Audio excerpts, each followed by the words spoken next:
Hi friends, അപ്പോൾ നമ്മുടെ പുതിയൊരു വീഡിയോയിലേക്ക് സ്വാഗതം. ഹോണ്ട ഹോണ്ടൻ്റെ ഡീസൽ എൻജിൻ്റെ രണ്ടാം ഘട്ട വീഡിയോ ആണ്. ഓയിൽ ലീക്ക് സംബന്ധമായിട്ട് നമ്മൾ കഴിഞ്ഞ ആഴ്ച ഒരു വീഡിയോ ഇട്ടിരുന്നു. അപ്പോൾ അതിൻ്റെ ബാക്കി രണ്ടാമത്തെ വീഡിയോ ആണ്. അപ്പോൾ ഓയിൽ ലീക്ക് നമ്മൾ ക്ലീനിങ്ങും കാര്യങ്ങളും കഴിഞ്ഞതിന് ശേഷം അതിൻ്റെ ഫിറ്റിങ്സ് എല്ലാ ഭാഗങ്ങളും ഫിറ്റ് ചെയ്യണ ആ ഒരു വീഡിയോ ആണ് നമ്മൾ ചെയ്യാൻ പോകുന്നത്. അപ്പോൾ വിശദമായ വീഡിയോയിലേക്ക് നമ്മൾ കിടക്കാം.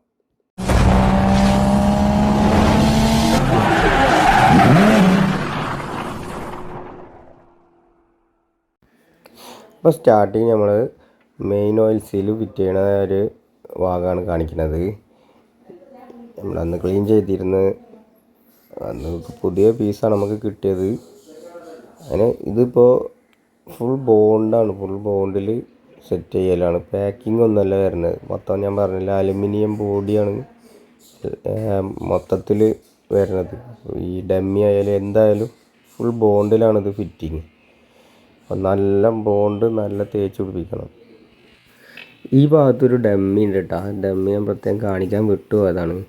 ഇത് സെറ്റ് ചെയ്തുകൊണ്ട് അതിൻ്റെ മുകളിൽ നമ്മൾ ബോണ്ട് തേക്കണം. ഈ ഡമ്മീൻ്റെ പ്രത്യേകത എന്ന് വെച്ചാൽ അതിൻ്റെ മുകളിൽ ഒരു ഓറിങ് വരും. ആ ഓറിങ്ങും ഡമ്മിയും കൂടി വരണം. ആ ഓറിങ് ഹാർഡായിട്ട് അതിൽ കൂടെ ലീക്ക് വരാൻ സാധ്യത ഉണ്ട്.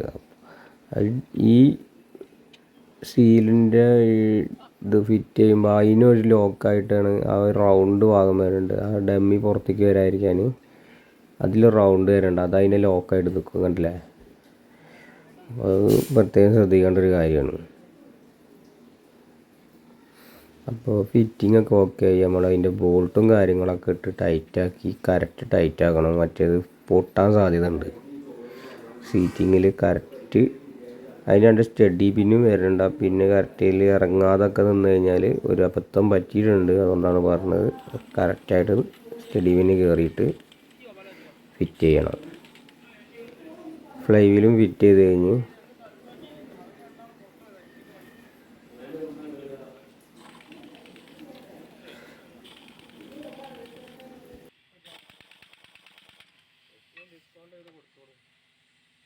ഫ്ലൈ വീല് നല്ല ക്ലീൻ ചെയ്ത് നല്ല പേപ്പർ ഇട്ട് നല്ല റഫാക്കിയിട്ടാണ് നമ്മൾ ചെയ്തിട്ടുണ്ട്. ആ ഭാഗം ക്ലച്ച് പിടിപ്പിക്കുന്ന ഭാഗം കണ്ടില്ലേ?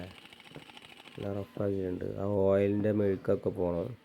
ക്ലീൻ ചെയ്താൽ പാടും, കയറ്റിയിട്ട് കാര്യമില്ല. ക്ലച്ച് പഴയ ക്ലച്ച് തന്നെയാണ്. പഴയ ക്ലച്ച് എന്ന് പറഞ്ഞാൽ ക്ലച്ച് ഓടാൻ ഉള്ള ക്ലച്ച് ഉണ്ട്. അതുകൊണ്ട് പഴയ തന്നെ. സാധാരണ ഇത്രയും പണിയെടുക്കുമ്പോൾ ഈ കാര്യങ്ങളൊക്കെ ഉണ്ട് മാറ്റലാണ്. പിന്നെ ഇനി അതിന് വേണ്ടിയിട്ടൊരു പണിയെടുക്കണ്ടല്ലോ എന്ന് വിചാരിച്ചിട്ട്. പക്ഷേ കസ്റ്റമർ ഇതിനു മുമ്പ് ക്ലച്ച് മാറ്റിയിട്ടുണ്ട്. കുറഞ്ഞ കിലോമീറ്റർ ഓടിയിട്ടുള്ളൂ. അപ്പോൾ ക്ലച്ച് പഴയ ക്ലച്ച് തന്നെയാണ് യൂസ് ചെയ്യുന്നത്. നെക്സ്റ്റ് ഭാഗങ്ങളിൽ നമ്മൾ ഫിറ്റ് ചെയ്യാൻ വേണ്ടിയിട്ടുള്ള ബോണ്ടും കാര്യങ്ങളും തേച്ചുകൊണ്ടിരിക്കുന്നു. ഫുൾ ഓറിങ്ങും ബോണ്ടും ആ ഭാഗം ഫിറ്റ് ചെയ്തിട്ടുണ്ട്. ഇനി അതിൻ്റെ മുകളിൽ ഓയിൽ കൂളർ വരും. സാധാരണ ഓയിൽ കൂളറും ഓയിലിൻ്റെ ഫിൽറ്ററും കൂടെ ഒരുമിച്ചായിരുന്നു. ഇത് കൂളറും സെപ്പറേറ്റാണ് വരുന്നത്. ഓയിൽ ഫിൽറ്റർ വേറെ, കൂളർ വേറെയാണ് വരുന്നത്. അതൊക്കെ തന്നെയാണ് ഈ വണ്ടീൻ്റെ ഒരു പ്രത്യേകത. എൻജിൻ എപ്പോഴും കൂളായിട്ടിരിക്കാൻ വേണ്ടിയിട്ട്,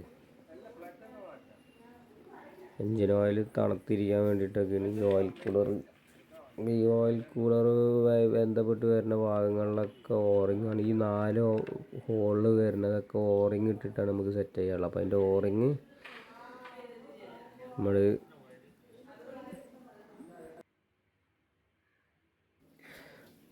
ഇതാണ് പറഞ്ഞത്. ഈ ഓറിങ് റൗണ്ടിൽ വരുന്ന ഓറിങ്ങാണ്. ഒക്കെ ഒറിജിനൽ തന്നെ വാങ്ങിക്കാനും കിട്ടും, ലോക്കലും വാങ്ങിക്കാനും കിട്ടും. ലോക്കൽ എന്ന് പറയുമ്പോൾ വലിയ ക്വാളിറ്റി കുറവൊന്നുമില്ല. ലോക്കൽ നമ്മൾ യൂസ് ചെയ്തിട്ടുണ്ട് കിട്ടാതായപ്പോൾ. ഇതിപ്പോൾ ഒറിജിനലാണ്. കസ്റ്റമർ തന്നെ നമുക്ക് കൊണ്ടുവന്നതാണ്. ഓറിങ് അവിടെ ഓയിൽ കൂളറിൻ്റെ ഓയിൽ സെപ്പറേറ്ററിൻ്റെ ഒരു ലൈൻ വരുന്നുണ്ട്. അപ്പോൾ അവിടെ ഫിറ്റ് ചെയ്തതിന് ശേഷം നമുക്ക് ഓയിൽ കൂളർ സെറ്റ് ചെയ്യാൻ പറ്റുള്ളൂ. ഇതുപോലെ എൻജിനെ ഇറക്കിയിട്ടുകൊണ്ടാണ് നമുക്ക് ഇത്രയും സിമ്പിളായിട്ട് ഈ പണിയെടുക്കാൻ പറ്റുന്നത്. മറ്റേത് നമുക്ക് ഭയങ്കര ബുദ്ധിമുട്ടാണ്, റിസ്ക്കാണ്, നമുക്ക് റിസ്ക് എടുത്ത് ചെയ്യണം. പക്ഷേ ഈ ഒരു ഭാഗത്ത് മാത്രം ലീക്കുള്ളതെന്നുണ്ടെങ്കിൽ പിന്നെ എൻജിൻ ഇറക്കുന്നതും നഷ്ടമാണ്.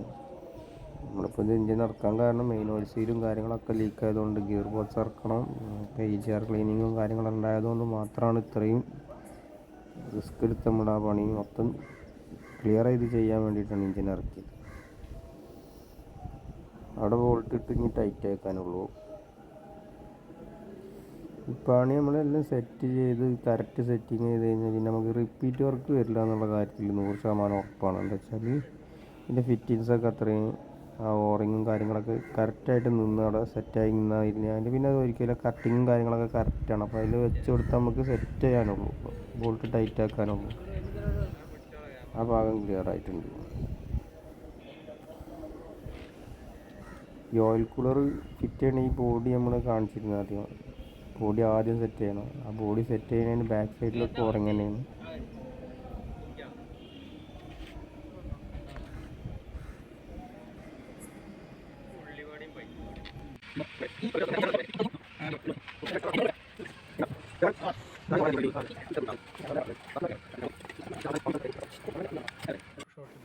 ഓയിൽ കൂളർ വെക്കാൻ പോണ ആ ഭാഗത്തുള്ള റൗണ്ടിലാണ് ഇപ്പോൾ നമ്മൾ ബോണ്ട് ചെയ്തുകൊണ്ടിരിക്കുന്നത്. അവിടെ ബോണ്ട് ചെയ്യുന്ന ഭാഗത്ത് ഇപ്പോൾ നമ്മൾ ഓറിങ് വെച്ചിട്ടില്ല. അത് ഈ ഓറിങ് ഇരിക്കുന്ന ആ കട്ടിങ് ഉണ്ടല്ലോ, റൗണ്ട് കട്ടിങ്ങിൻ്റെ ഉള്ളിൽ നമ്മൾ ഓറിങ് ഫിറ്റ് ചെയ്യാം. ഈ കട്ടിങ്ങിൻ്റെ ഉള്ളിൽ തേച്ച് പിടിപ്പിച്ചതിന് ശേഷം അതിൽ ഓറിങ് ഫിറ്റ് ചെയ്യുക. അതിൻ്റെ മുന്നോടിയായിട്ട് ഈ ഓയിൽ കൂളറിൻ്റെ മുകളിൽ ഇതുപോലെ റൗണ്ടിൽ നല്ലോണം തേച്ച് പിടിപ്പിക്കണം. ഒരിക്കലും ഇതുപോലെ തേച്ചിട്ട് അത് പിടിപ്പിക്കാതിരുന്ന് കഴിഞ്ഞാൽ അത് അതിൽ കട്ട പിടിച്ചിട്ട് അത് നമ്മൾ ഈ 4 ഹോളിലേക്ക്, ഈ കൂളറിൻ്റെ 4 ഹോളിൻ്റെ ഉള്ളിലേക്ക് അത് ഇറങ്ങിയിട്ട് അതിൻ്റെ ഉള്ളിൽ ബ്ലോക്ക് വരാൻ സാധ്യതയുണ്ട്. അപ്പോൾ ഇതുപോലെ നല്ല തേച്ച് നല്ല പിടിപ്പിക്കുക. എന്നതിൻ്റെ ശേഷം ഇത് ഫിറ്റ് ചെയ്യാൻ പാടുള്ളൂ. കറക്റ്റ് തേച്ച് പിടിപ്പിച്ചതിന് ശേഷം സെറ്റ് ചെയ്യാം. അപ്പോൾ കൂളർ ഫിറ്റ് ചെയ്യാണ്. ഫിറ്റ് ചെയ്യുമ്പോൾ ഇതിൻ്റെ കട്ടിങ് ഒരു ലെവലേ വരുള്ളൂ. കറക്റ്റ് എങ്ങനെ നോക്കിയിട്ട് നമുക്ക് ഫിറ്റ് ചെയ്യാം. കറക്റ്റ് പൊസിഷൻ കിട്ടി. ഇതാണ് ഇതിൻ്റെ കറക്റ്റ് ലെവലിങ്. 2 സ്റ്റഡ് അതിൽ നെട്ട്, പിന്നെ 2 ബോൾട്ട്.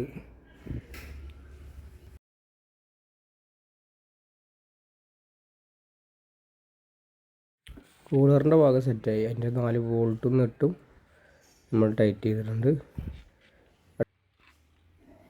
വാട്ടർ പമ്പാണ് ഇനി സെറ്റ് ചെയ്യാനുള്ളത്. ഈ വാട്ടർ പമ്പിന് ഇതുപോലെ തന്നെ ഓറിങ്ങാണ് വരുന്നത്. ഇപ്പോൾ ഈ ഓറിങ് വരുന്ന ഈ കട്ടിങ് ഉണ്ടല്ലോ, അവിടെ ബോണ്ട് തേച്ച് പിടിപ്പിക്കുക.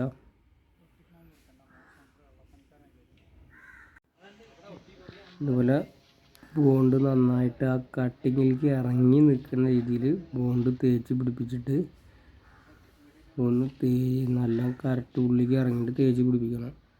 എന്നിട്ട് അതിൻ്റെ മേൽഭാഗത്ത് നമ്മൾ ഓറിങ് വെക്കുമ്പോൾ ആ ബാക്കി ഇപ്പോൾ തേച്ച് ഉള്ളിലേക്ക് ഇറങ്ങിയിട്ടുള്ള ഈ ബോണ്ട് മേൽഭാഗത്തേക്ക് പൊന്തി വരും. ഞാൻ കാണിച്ചു തരാം. ഓറിങ് ആ കട്ടിങ്ങിൽ ഇപ്പോൾ ഇറക്കി വെച്ചിട്ടുണ്ട്. അപ്പോൾ അതിൻ്റെ ഉള്ളിലേക്ക് ഇറക്കി വെക്കുമ്പോൾ അതിൻ്റെ ഉള്ളിലുള്ള ബോണ്ട് പുറത്തേക്ക് വരും. ആ ബോണ്ട് നമ്മൾ അവിടെ തന്നെ അതിൻ്റെ ഓറിങ്ങിൻ്റെ മുകൾ ഭാഗത്ത് തന്നെ തേച്ച് പിടിപ്പിച്ച് സെറ്റാക്കുക.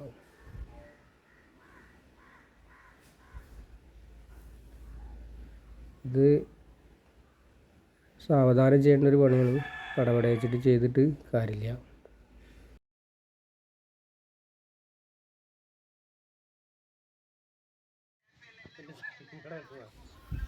ഈ ബോണ്ട് തേക്കുന്ന ഭാഗം നമ്മൾ ഈ ഓയിൽ കൂളർ വാട്ടർ പമ്പ് കയറി പോണ ഒരു ഭാഗമാണ്.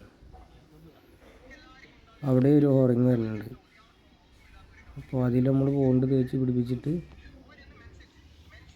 ഈ ഇതാണ് വാട്ടർ പമ്പിൻ്റെ ഈ ഹോളിൽ കുറച്ച് റെസ്റ്റ് ഉണ്ട്. അത് നമ്മളൊന്ന് പേപ്പർ ഇട്ടതിന് ശേഷം അത് നമുക്ക് ഇതിലേക്ക് കയറ്റും.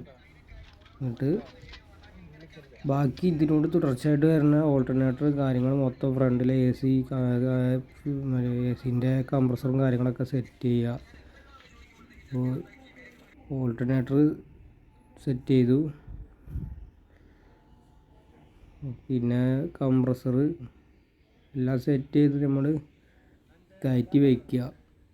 കയറ്റി വെച്ചതിന് ശേഷം ഗിയർ ബോക്സ് പരമാവധി ഞങ്ങൾ ഗിയർ ബോക്സ് ഇതിൽ കയറ്റി വയ്ക്കാതെ വണ്ടി എൻജിൻ സ്റ്റാർട്ട് ചെയ്തിട്ട് ഉറപ്പ് വരുത്താറാണ് സാധാരണ. മറ്റേത് ഈ മെയിൻ ഓയിൽ സീലിൻ്റെ ഭാഗത്തുനിന്ന് ലീക്ക് വരാൻ സാധ്യതയുണ്ട്. ഏറ്റവും കൂടുതൽ ഒരു ഉറപ്പില്ലാത്തൊരു കാര്യമാണ് ഈ മെയിൻ ഓയിൽ സീല്. അപ്പോൾ മെയിൻ ഓയിൽ സീലിൻ്റെ ആ ഭാഗത്ത് ലീക്ക് വന്നു കഴിഞ്ഞാൽ പിന്നെ ഈ ഗിയർ ബോക്സ് ഇറക്കേണ്ടി വരും. അപ്പോൾ നമ്മൾ ഈ ഗിയർ ബോക്സ് അയച്ചു വെച്ചിട്ട് കയറ്റാമെന്നുള്ളൊരു തീരുമാനത്തിലാണ് നിൽക്കുന്നത്. അപ്പോൾ ഗിയർ ബോക്സ് അയച്ചു വെച്ചതിന് ശേഷം നമ്മളിത് എൻജിൻ സ്റ്റാർട്ട് ചെയ്യും. അപ്പോൾ ഫ്ലൈ വീലിൽ കൂടെ നമുക്ക് ലീക്ക് വരുന്നുണ്ടോ എന്നുള്ളത് നോക്കാം. ആടി സ്റ്റാർട്ട് ചെയ്തോ. ബാക്കിയുള്ള ഭാഗങ്ങളിലൊക്കെ 100% ലീക്ക് വരില്ല എന്ന് ഉറപ്പാണ്. പക്ഷേ ഈ ഓയിൽ സീൽ നിൽക്കുന്ന ഭാഗത്ത് നമ്മൾ സെറ്റിങ്ങിലൊക്കെ എന്തെങ്കിലും മിസ്റ്റേക്ക് പറ്റിയോ എന്നുള്ളത് നമുക്ക് അറിയാൻ പറ്റില്ല. അപ്പോൾ സീലിന് എന്തെങ്കിലും സെറ്റിങ്ങിൽ മിസ്റ്റേക്ക് ഉണ്ടോ എന്ന് അറിയാൻ പറ്റില്ല. അപ്പോൾ അതുകൊണ്ട് നമ്മളിതുപോലെ സ്റ്റാർട്ട് ചെയ്യുന്നതിന് മുമ്പേ ഈ ഗിയർ ബോക്സ് ഫിറ്റ് ചെയ്യുന്നതിന് മുമ്പായിട്ട് നമ്മൾക്ക് സ്റ്റാർട്ട് ചെയ്യാൻ കാരണം അതുകൊണ്ടാണ്. അതുകൊണ്ട് എന്തെങ്കിലും പ്രശ്നം ഉണ്ടെന്നുണ്ടെങ്കിൽ നമുക്ക് എത്രയും പെട്ടെന്ന് ഫ്ലൈ വീൽ അയച്ചിട്ട് ആ ഭാഗം എന്താണോ കംപ്ലൈൻറ്റ് നോക്കിയതിന് ശേഷം ക്ലിയർ ചെയ്യാൻ സുഖമാണ്. മറ്റേ ഗിയർ ബോക്സ് അയക്കാൻ പിന്നെയും ഒരുപാട് നേരം പോകും. അതുകൊണ്ടാണ് ഇങ്ങനെ സ്റ്റാർട്ട് ചെയ്യുന്നത്. ഇപ്പോൾ ഒരു മണിക്കൂറിൻ്റെ അടുത്ത് നമ്മൾ ഈ സ്റ്റാർട്ടിങ്ങിലിട്ട് ഇങ്ങനെ സ്റ്റാർട്ടിങ്ങിലിടുന്നത് വെള്ളം ഈ റേഡിയേറ്ററും അതിൻ്റെ ഭാഗങ്ങളൊക്കെ കണക്ട് ചെയ്തുകൊണ്ട് ഒരുപാട് നേരം നമുക്ക് സ്റ്റാർട്ട് ചെയ്യാം. വെള്ളമൊക്കെ ഒഴിച്ച് ഒരു ഗിയർ ബോക്സ് ഇല്ലാത്തൊരു കാരണമേ ഉള്ളൂ. ബാക്കിയുള്ള എല്ലാ ഭാഗങ്ങളും ഫിറ്റ് ആയതുകൊണ്ട് നമുക്കൊരു മണിക്കൂറോ 2 മണിക്കൂറോ ഇതുപോലെ സ്റ്റാർട്ടിങ്ങിലിടാം. ഇത് ആദ്യത്തെ അവസ്ഥ എന്തായിരുന്നു എന്നുള്ള വീഡിയോ ഞാൻ കാണിച്ചു തരാം. വണ്ടി വന്നപ്പോൾ ഉള്ള അവസ്ഥ എന്തായിരുന്നു, ഈ ഗിയർ ബോക്സിൻ്റെ ഇഞ്ചിൻ്റെ ഈ ഇടയിൽ കൂടെ ഈ ലീക്ക് കണ്ടില്ലേ, ഓരോ തുള്ളിയായിട്ട് ഇറ്റി വരുന്നുണ്ടോ. ഇതുപോലത്തെ ഒരു ലീക്ക് പ്രതീക്ഷിച്ചിട്ടാണ് ഞാൻ അതിൻ്റെ ഗിയർ ബോക്സ് സെറ്റ് ചെയ്യാഞ്ഞത്. ഈ വണ്ടീൻ്റെ കാര്യത്തിൽ പ്രതീക്ഷിച്ചൂടായില്ല. നമ്മൾ സെറ്റിങ് എത്രത്തോളം കറക്റ്റാണോ പിന്നെ ആ ഭാഗത്തുനിന്ന് ലീക്ക് വരില്ല. പിന്നെ വന്നിട്ടില്ലെങ്കിൽ പിന്നെ വരില്ല. ഒറിജിനൽ സീലായിരിക്കണം ഈ ഭാഗത്ത് യൂസ് ചെയ്യണത്. ഒരിക്കലും ലോക്കൽ ഇടരുത്, പണി കിട്ടും. സ്റ്റാർട്ടിങ്ങിലിട്ട് കുറേ നേരമായി. അപ്പോൾ ഈ ഭാഗത്തുനിന്ന് ഓയിൽ ലീക്ക് ഇല്ല എന്നുള്ള കാര്യം ഉറപ്പായി. അപ്പോൾ നമുക്ക് ബാക്കി സെറ്റിങ്ങിലേക്ക് കടന്നു പോവാം. ഗിയർ ബോക്സ് സെറ്റ് ചെയ്ത് വണ്ടി ഡെലിവറി ചെയ്യണം. അപ്പോൾ ഇതുപോലത്തെ നല്ല നല്ല വീഡിയോകൾ ഇനി ഞാൻ അപ്ലോഡ് ചെയ്യാൻ പോകുന്നുണ്ട്. അപ്പോൾ ഇനി എൻ്റെ ഈ ചാനലിൽ ഒരു സബ്സ്ക്രൈബ് ചെയ്ത് വെച്ച് കഴിഞ്ഞാൽ നമുക്ക് ഇതേ വീഡിയോ ചെയ്യണത് അപ്പോഴേക്കപ്പോഴേ കാണാൻ പറ്റും. അപ്പോൾ ഓക്കെ, താങ്ക് യു. അപ്പോൾ നെക്സ്റ്റ് വീഡിയോ കാണാം.